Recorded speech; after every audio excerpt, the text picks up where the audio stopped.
Primeiramente, queria agradecer ao senador Moca, à senadora Ana Amélia, aos outros senadores aqui presentes, aos meus colegas de mesa e à plateia em geral pela oportunidade. Eu me sinto extremamente honrado porque nós não conseguimos fazer nada sozinho e essa composição dá forças.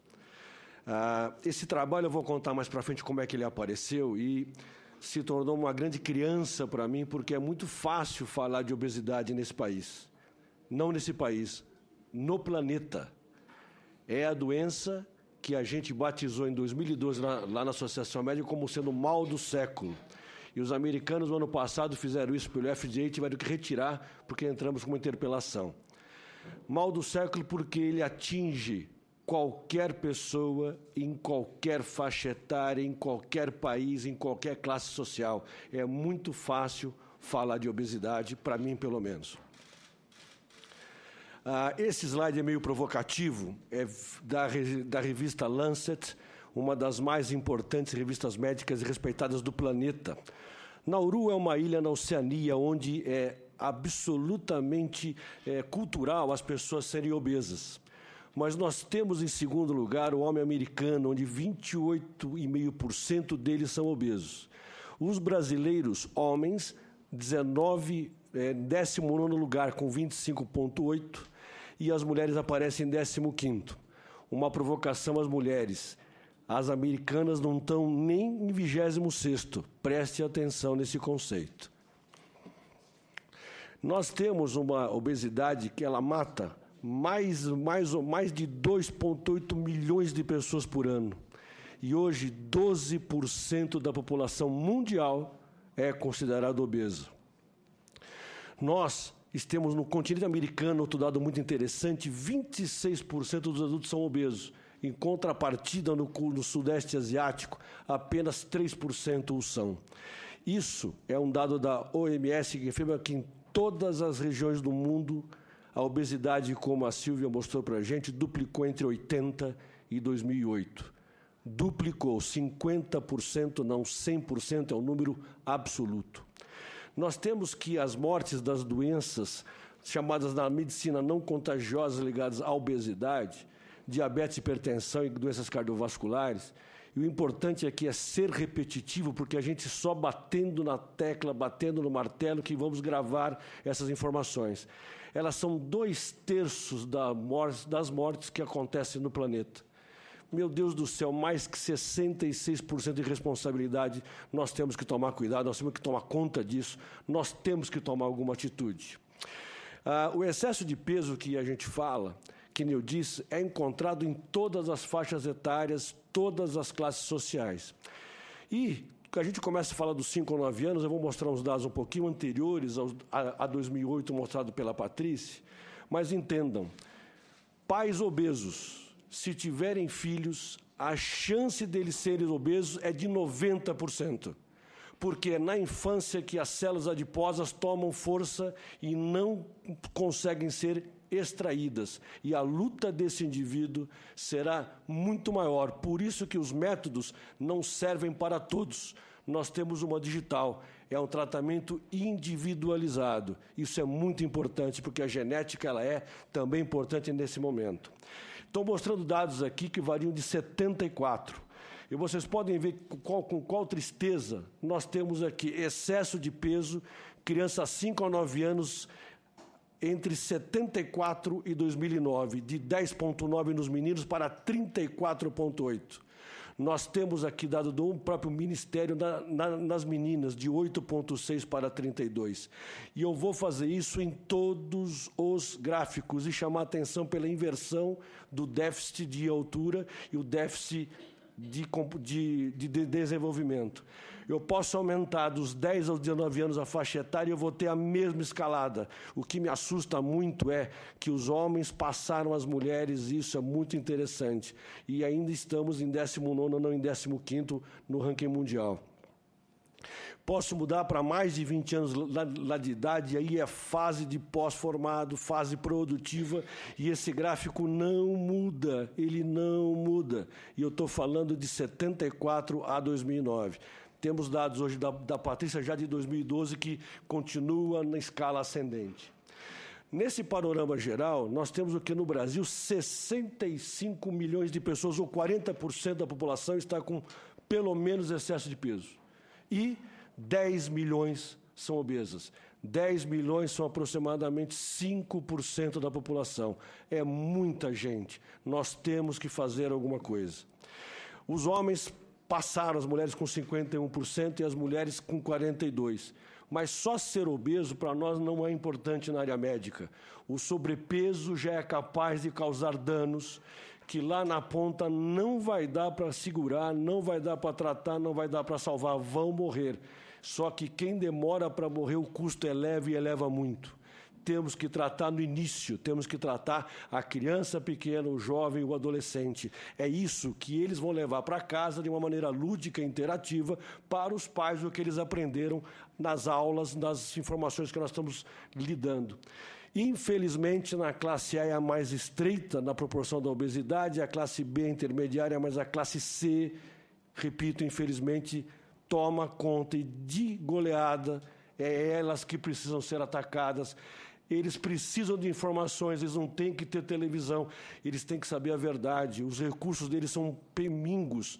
E dentro desses recursos nós temos que adaptar a cada classe social, a cada grupo, um tipo de atenção para conter essa obesidade. Quando a gente fala do famoso IMC, que é peso vezes altura ao quadrado, eu queria que as pessoas soubessem que a altura ao quadrado não é altura vezes 2, é altura vezes a própria altura, para não ter um viés de cálculo. Tem que chamar muita atenção, porque a gente pega esse cálculo errado todos os dias, num número muito elevado, e a gente tem que ensinar que altura ao quadrado é altura vezes altura. E a tabela não pode ser rígida, que nem foi dito aqui, porque cada pessoa tem um biotipo, cada pessoa tem uma genética diferente. Então, nós temos nessa tabela as variações de que você poder usar 25 para cá, 34 para lá, onde você divide isso, mas não seja rígido.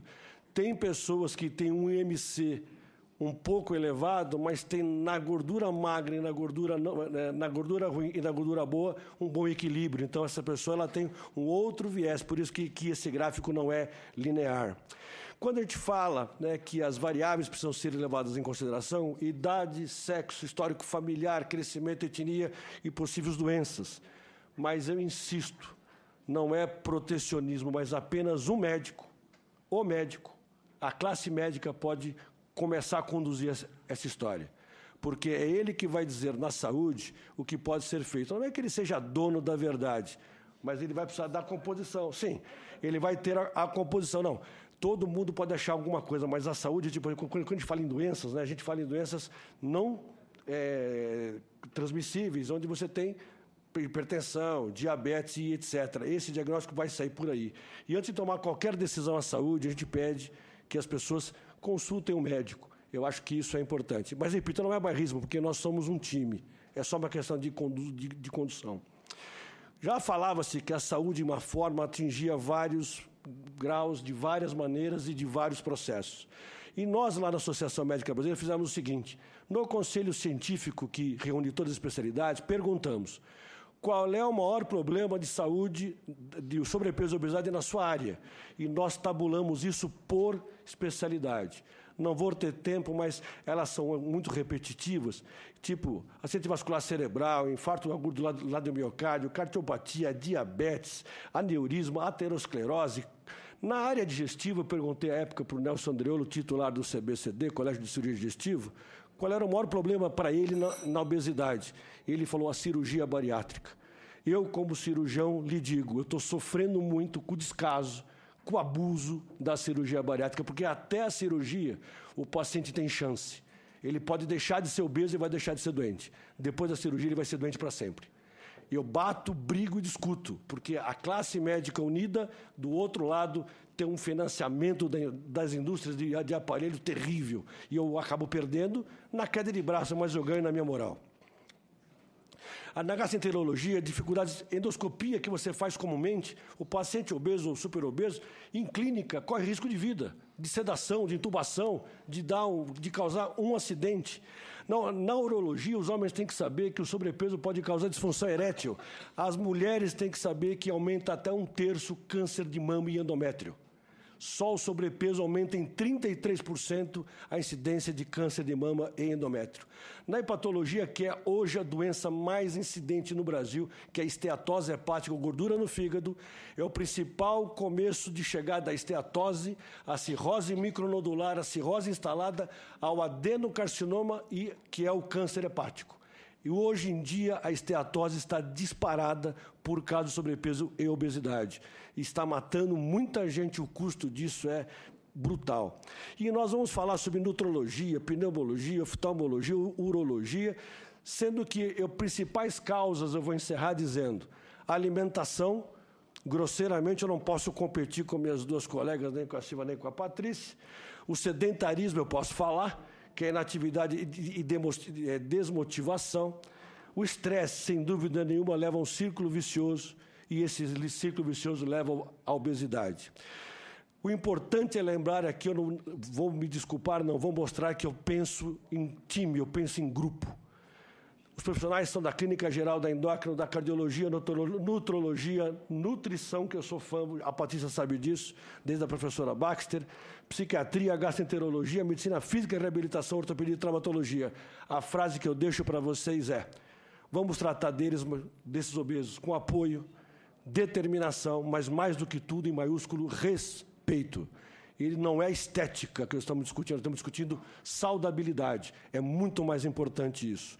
Quando eu falo em metas que me pediram aqui nessa reunião, que mais uma vez eu agradeço a oportunidade, criação de alternativas de combate à obesidade sob o ponto de vista das entidades médicas. Elaboração de projetos emendas, onde o orçamento visando reduzir a obesidade da população brasileira, desde as crianças, principalmente, começar lá. Com campanhas educativas que eu fiquei sabendo agora que está sendo feita, eu não tinha essa informação, viu, Patrícia? E requerer dos órgãos públicos as entidades pedindo providências. E criar um fórum técnico de obesidade permanente, dentro do próprio Ministério da Saúde, porque 75% da população brasileira usa a medicina do SUS.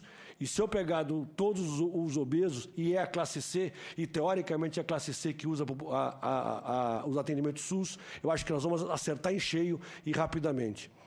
Aprenda a somar calorias para ter a variedade lá de comida. Comer não faz mal, comer faz bem, é obrigatório comer bem, comer direito.